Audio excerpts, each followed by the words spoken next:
情开始呢，对，他就是宋仲基，没错，韩剧演的都是真的，韩剧演的都是真的。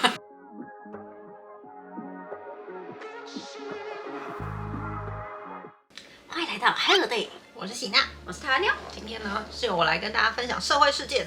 最近呢，就是在台湾也掀起一阵旋风的一个韩剧，我们宋仲基主演的《财阀家的小儿子》。然后呢，我就是在查这个查到了一个，不能说是很类似，但也是一个非常大的财阀家族。然后里面就是很多故事、秘辛，那个秘辛真的腥风血雨。对，查到我真的想说，天哪，真的是太夸张了。我也因此去看了3星的，也很精彩，是不是？我今天要讲的呢是乐天集团。大家都知道，来韩国玩很多乐天百货啊，然后乐天世界啊，然后去日本玩也会有乐天治国、乐天饼干的这个乐天集团。它背后到底有什么故事呢？我可以打个岔吗？是。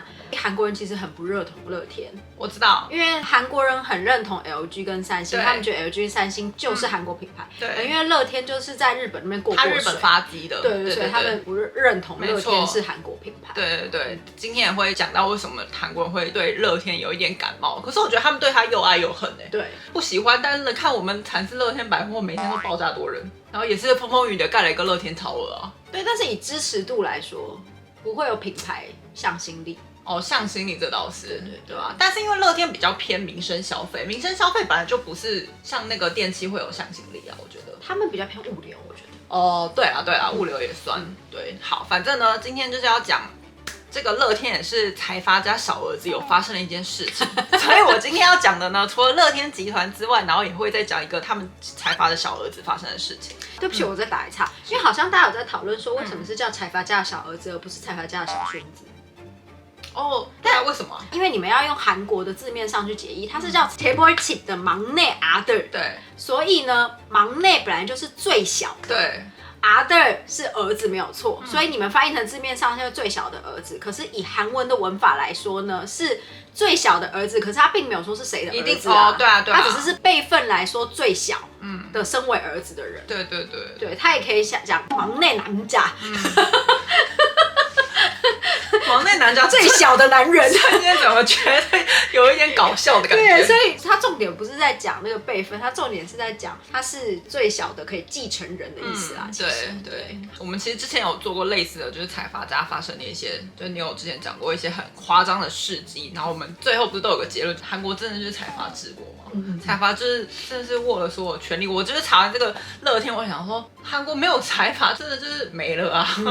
今天呢要讲这个乐天集团的。乐天集团创办人是一个姓辛的，叫做辛格浩。阿妞一开始讲说韩国人对他很感冒，是因为这个辛格浩呢，他是在日本东京创立的乐天集团。那讲一下这个辛格浩是什么来头好了，他是长子。他们家有6个小孩，所以他下面有6个兄弟姐妹。他很早就结婚了，他20岁的时候就跟一个姓卢的女子结婚，然后当时生了一个女儿，叫做辛英子。他女儿出生之后呢，这个辛格浩他就决定说他要只身前往日本去打拼他的事业，所以他就把他的老婆跟女儿放在韩国，然后他就一个人去日本半工半读，就是边学习日文，边上语学校，边去可能送报纸啊、送牛奶啊的一些简单的工读的生活。后来呢，他在1948年有靠着一个算是一个契机嘛，当时有个有钱的老板看上他工作很努力，所以他就决定要赞助他，说有一个快要倒闭的工厂，你要不要接下来去做一些事业？赞助了他一笔钱，让他去营运这个工厂。当时这个辛格浩就决定要把工厂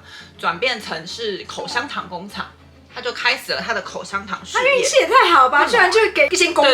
对，算是资助他啦，就让他去营运。我懂啊，对，他还是运气很好啊。对，他真的运气很好。然后，但是我觉得他应该有做一些事迹，让那个老板很赏识他，但这部分没有太详细的查到。这个辛格浩查到了最后，我觉得他就是一个有生意头脑的人，不然他不会把乐天搞得这么大。对，好，总而言之呢，他就是靠这个口香糖生意，在日本成立了乐天株式会社。刚好呢，因为那个时期算是战后，然后他把这些口香糖都卖给美军。因为那时候日本驻了非常多的美军，日本那时候还没有口香糖这么的盛行，他就是引进了这个口香糖事业。像我们小时候还会看到飞雷口香糖的广告。对，没错，对，现在都没有了耶。对啊，那时候呢，他就靠了这个口香糖成立了株式会社之后呢，他就开始在日本渐渐的发迹，渐渐有名，他的事业就越来越大。后来呢，他在日本有一个非常大的契机，他在日本认识了一个女子，叫做重光初子。这个重光初子，他来头也不小，算是政治世家。他的叔叔好像有代表日本去签订什么战争协议之类的，对，反正就是一个很大的来头人物就对了。总而言之呢，这个辛格浩他就认识了这个重光初子，后来呢，他就在日本跟他结婚了。家里面他韩国不是还有一个老婆，他第2次结婚了。请问是有办离婚吗？没有。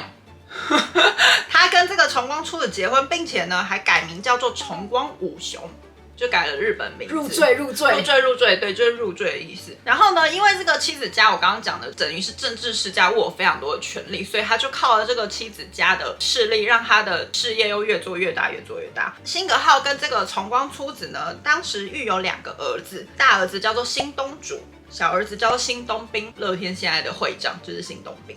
那在1967年呢，日本乐天已经发展的算是有声有色。他带了小儿子新东兵回到韩国继续发展。他日本已经事业做得不错了，他想要把他的事业留给长子，所以他把大儿子留在日本。我已经做得很好了，就让你负责。那小儿子我就带回韩国，然后我们去弄韩国事业这样子。但是呢，其实这个查到的一些内容是，这个重光初子他妻子其实比较喜欢小儿子，比较喜欢新东兵，所以当时他要带走小儿子的时候有一些小争执，对。所以呢，为什么大家会对乐天这么反感？除了他在日本发迹之外呢，这个大儿子刚刚说他一直留在日本嘛，这个新东主他在日本就开始接手了父亲的事业，所以他其实很少来韩国，他根本不会讲韩文。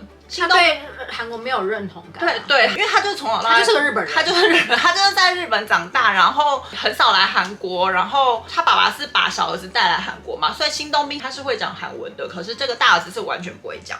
其实他们再来韩国发展，我觉得真的是也蛮厉害，因为虽然他在日本已经发展有声有色，可是他来韩国完全是又从零开始对，可是他就是虽然从零开始，也是后来也发迹了，也把它做起来了。然后呢，可是他那时候一定拿了很多日本赚的钱来啊，一定有啊。然后好像他刚好1967年来的时候，我们现在认知的那些大企业，他们都拿了非常多的政府资源，刚好就是所有的财阀开始发迹的时候。到现在我们大家知道乐天就是有涉足了刚刚讲的一些食品啊、物流、观光、建设、石化等等，全部都有。就在这个辛格浩他在韩国的期间呢，他又碰到了第3个妻子了。第1个妻子是我们要处理啦，而且他这次搭上谁了？因为韩国后来乐天就事业渐渐稳定起来了嘛，他们就办了那个韩国乐天小姐活动。然后呢，他就勾搭上了第1名的这个乐天小姐。对，这个第1名的乐天小姐呢，叫做徐美静，成为了辛格浩的第3任妻子。而且他们后来生了一个女儿，叫做辛由美。那讲到这个乐天小姐呢，我有查到说，我们之前有讲过那个张子妍的案件。张子妍其实她自杀之前有留下遗书嘛，遗书里面就写过她被迫要跟很多人性交代，这里面就有包含辛格浩跟他的小儿子辛东兵，就有在这个名单里面。大家世人在讲说，不是所有人都会像徐美静一样，默默的当了他的第3任妻子。这件事情当时也闹得蛮大的。那时候他遗书出来之后爆了之后，然后开始有这些名单之后呢，就检察官就要开始调查这件事嘛，因为里面又有乐天集团，又有一些高官，就我们之前有讲过的，大家可以看上面影片。这件事情在闹得沸沸扬扬的同时呢，新东兵跟辛格浩就忙着要处理这些事情嘛。当时辛格浩已经算是年龄有点大了，所以其实新东兵开始主导韩国的乐天集团。就在这个时候呢，他的哥哥新东主呢就开始默默收购韩国乐天的股权。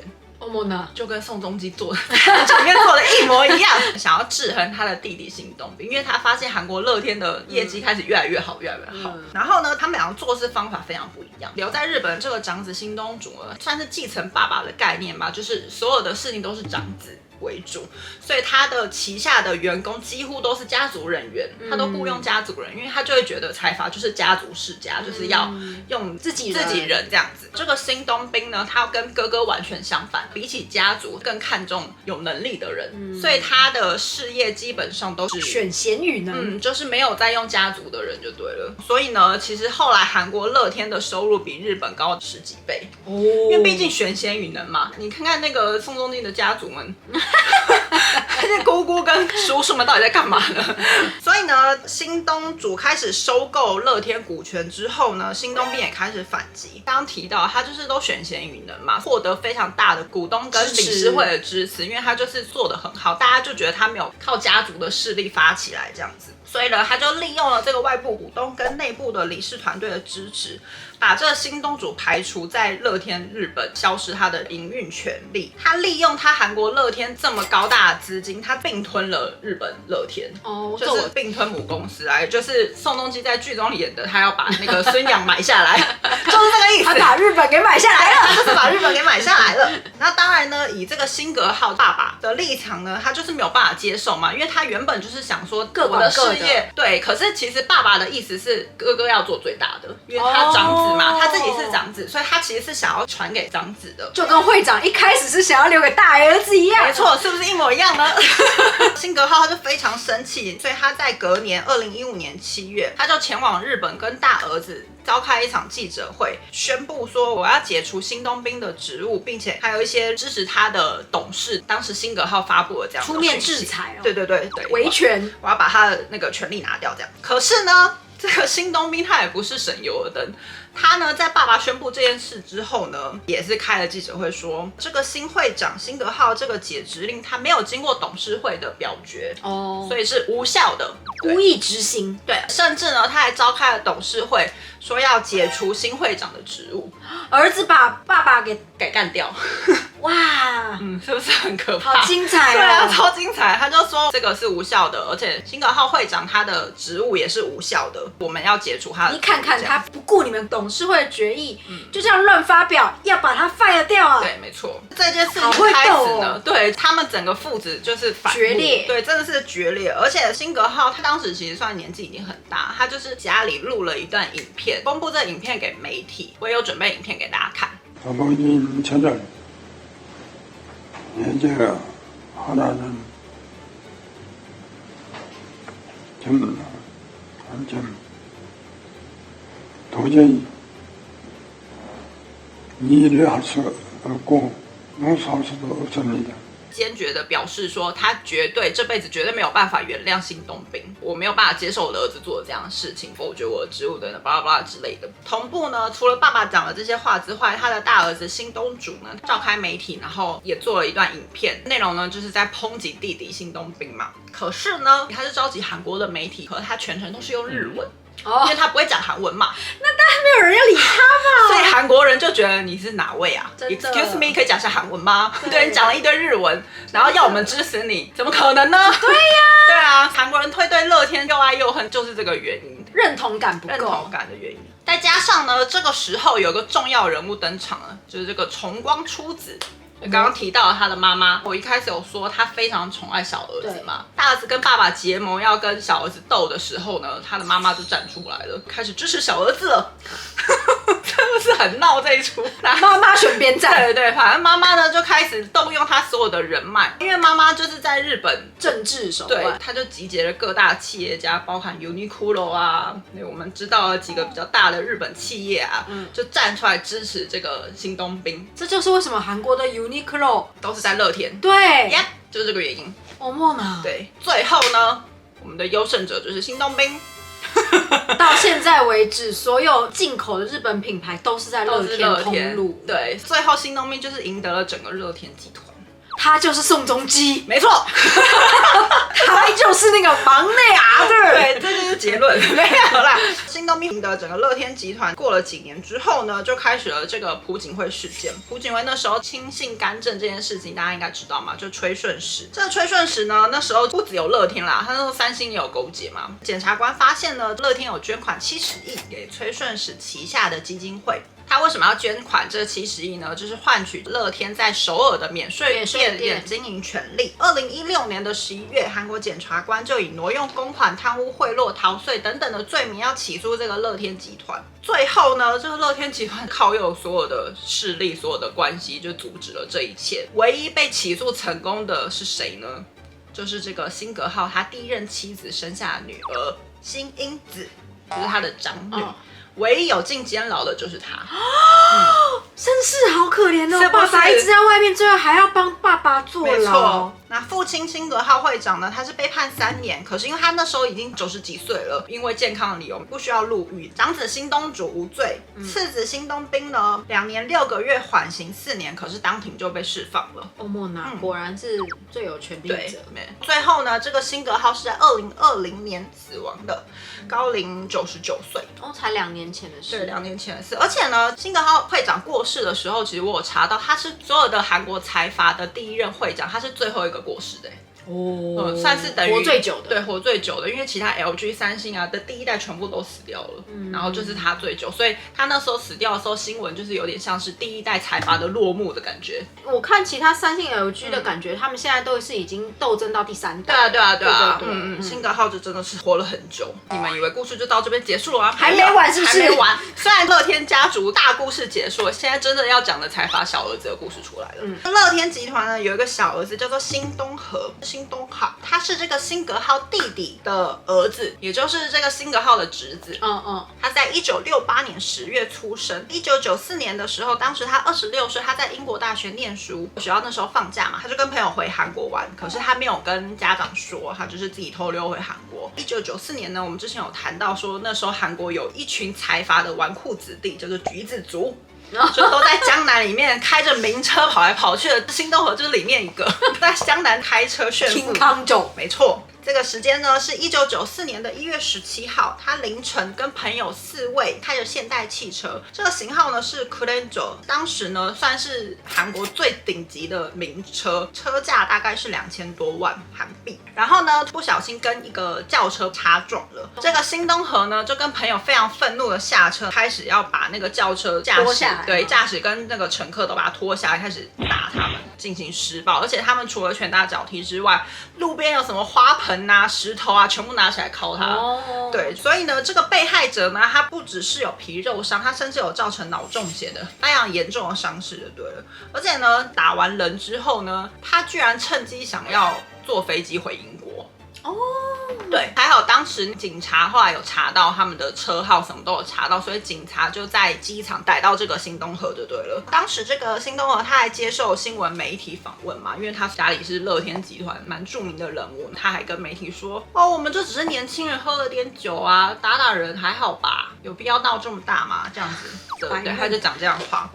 可是我觉得更奇怪的是呢，这个被害者家属呢，虽然已经被打到脑中血要动手术的这么严重伤势，可是被害者家属也没有要过问辛东和的罪就对了，没有要跟他闹的意思，所以大家就在猜测说，一定是他们家属收钱拿了大笔的赔偿金给这个家属。最后呢，这个辛东和他就是获得缓刑就被放出来了，这是他的第一个事件。再来呢，2年后，这个辛东和回韩国了。他就是跟着女朋友一起出去玩的时候呢，在临检的时候发现他嗑药，跟女朋友嗑药这件事情一样呢，进了警察局，可是又被无罪释放了。再来呢，1999年发生了一个闹得还蛮大的事件，乐天会长就是辛格浩他的爸爸坟墓被人家盗了。那时候这个嫌犯呢，他很妙，我查到这个嫌犯呢，他就到处收集各个财阀的自传，看这个自传里面有没有写到坟墓里面我们藏什么金银珠宝。所以是有做功课的小偷啦，对，他就是有查到说，这个乐天辛格浩，因为他说他有查到辛格浩是一个很孝顺的人，然后他又是长子，他好像在他爸坟墓里面放了些什么金条子。所以他就去翻他爸的墓，我觉得实在太荒谬了。是因为是乐天集团的会长的爸爸，所以这件事情闹到新闻上面。可是呢，盗墓之后发现里面根本没有金银财宝，所以他就把那个遗骨偷走，然后打电话到乐天秘书室说：“你爸爸的骨头在我这边，你们要来赎他吗？”他转变一个赚钱的方式。对，就是你们来赎他，我要8亿的勒索你的西兰骨头。对，你们要是没有完事的话，你们会衰8辈子哦之类的。当然呢，因为这件事闹很大，然后又是乐天集团，所以犯人很轻的，第3天就被逮到了嘛。总共有2个人，一个是正性嫌犯，一个是灵性共犯。然后警察呢，当时就带着这2个嫌疑犯到了现场，要进行现场模拟演练嘛。就在模拟演练的同时呢，因为当时所有乐天家族的人都有在场，包含我刚刚讲的辛东和，看他怎么偷西凉骨头，对，看他怎么演练这样。这个犯人在进行模拟演练的时候，有对这个骨头进行戳刺的动作，就是想要看它里面有什么东西嘛，就是在那边乱戳的。辛东和就非常气愤，然后就要冲上去要打那个嫌犯，被警方还有家属制止嘛。这一幕呢，全部在各大媒体播放，大家就觉得哇，这辛东和是孝子。就是有点转移他的形象了，就觉得哇，他就是血气方刚而已啦，这么爱他其阿公，实对，这么爱爷爷的一个孝孙这样子，舆论就开始导向同情新东河、同情金家这样子。最后呢，这个2位犯人呢，包含偷窃还有损害遗体等等的罪名，最后获得了5年的有期徒刑。这个是题外案啊。在2004年出狱之后呢，这个郑姓犯人他又故技重施，这次的对象都是现代集团的坟墓吗？的祖先坟墓。很快又被抓到，他又就被判了。学不乖啊！我跟你说，他有第3次呢。关了几年之后呢，他第3次犯案在2010年，但第3次犯案我没有查到是又偷了哪一个财阀的墓。总而言之呢，他在犯案2天之后又被抓到监狱里。他是不是就单纯只是想要住在监狱里面？不知道，比较轻松啊。对啊，就可能觉得可能觉得没有事情可以做。对，做着他可能想要留名青史，什么坟墓引大得大家的注意。最后在2010年的第3次犯案，他最后在监狱自杀结束他的生命。这个是盗墓的这个犯人。结尾我也有点傻眼，但他最后自杀了，因为他没有成功盗墓过一次吗？应该是吧。回到这个乐天小儿子新东河，刚刚讲到这盗墓事件之后，大家开始对他有点改观嘛，就觉得他好像是个孝孙这样子。可是呢，新东河又犯了一个案件。2000年的10月26号，一样是凌晨，又是在江南，又喝着酩酊大醉的时候呢，酒醉驾驶啦。Again， 对，非常的醉，他那时候酒精浓度是0.24哦。一般呢，呼气的酒精浓度达0.15就要被吊销执照了，可是它是0.24，非常的高。而且呢，新东河他在被警方临检的时候呢，他居然无视于警方的拦阻，冲撞警方，就是蓄意逃跑啦。然后呢，新东河他被逮捕之后，他就认为说，我前几次犯案都这么轻易的就被放出来，就是应该是这么轻松就被放出来了吧？可是呢，被撞的那个警察呢？没有，他验伤之后，他要12周的治疗，算是蛮严重的伤势。最后呢，法院终于有点人性了，判定新东河2年的有期徒刑。那他在2年出狱之后呢，他就前往国外生活，再也没有回来韩国了。不要回来比较好。对，他回来闯祸的。他后来还有个更有名的事件，2005年他在泰国生活的时候，在他自己的住家跟一个女性朋友，应该算是他的女朋友吧。可是因为这个女朋友她又有个男朋友，所以我也搞不清楚他们关系。新的家里都好复杂。对，反正总而言之呢，他就跟他喝完酒。可是因为这个新东河呢，喝醉之后都会有一些暴力倾向，这是他朋友们都知道的。所以他喝完酒之后呢，好像有殴打这个女朋友。新闻报道是说呢，他跟女性朋友喝完酒之后，就从阳台上跌落身亡了。你说男子本人吗？新东河。他本人，他结束的好突然，享年37岁。因为当时警方是判定是意外身亡嘛，因为他等于是坠落嘛。可是舆论都觉得这件事情非常的不单纯。对啊，根据当时调查的内容是说呢，他当时跟这个太极女朋友喝完酒之后，他就开始施暴嘛。可是这个太极女朋友她在泰国也有一个泰国男朋友，所以她的男朋友呢，后来就不知道为什么知道这件事情，然后就冲到现场，发现呢他女朋友被打了，非常的生气，要去揍那个新东河。殴打的中间，新东河就不小心坠落了，这是当时的猜测。但是呢，泰国警方并没有根据这个内容做更多的推测，最后就是判定他是失足意外身亡。更奇怪的呢，是这个乐天集团新东河的家人赶到泰国处理这件事情，也没有要去追究说打他的那位男子或者是他的女朋友对他做了什么事情，完全没有要追究，因为就少一个人分一杯羹啊。就是后来有专家猜测说是乐天集团把他杀死的，就是少一杯羹嘛，少一杯羹，跟觉得他闹事闹太多了。对企业负面形象，对，就想说啊，走了也好。对，有人在猜说，也有可能会不会他当时有嗑药啊什么等等，他也没有要求尸检，就赶快把它埋起来。这个案子到现在大家都在猜测说，所以是乐天集团应该就是被自杀吧？对啊，非常有可能被失足。对，因为他就是一个从小到大一直闹事的小孩啊。以上就是跟大家分享这个跟韩剧一样夸张的真实的乐天家族史。这些家族史真的很有趣，是不是？对，所以每次老人家都会讲说，那种超级爆有钱人家里面要安安静静很难。对啊，就是会闹出这些真惨的事情。没错。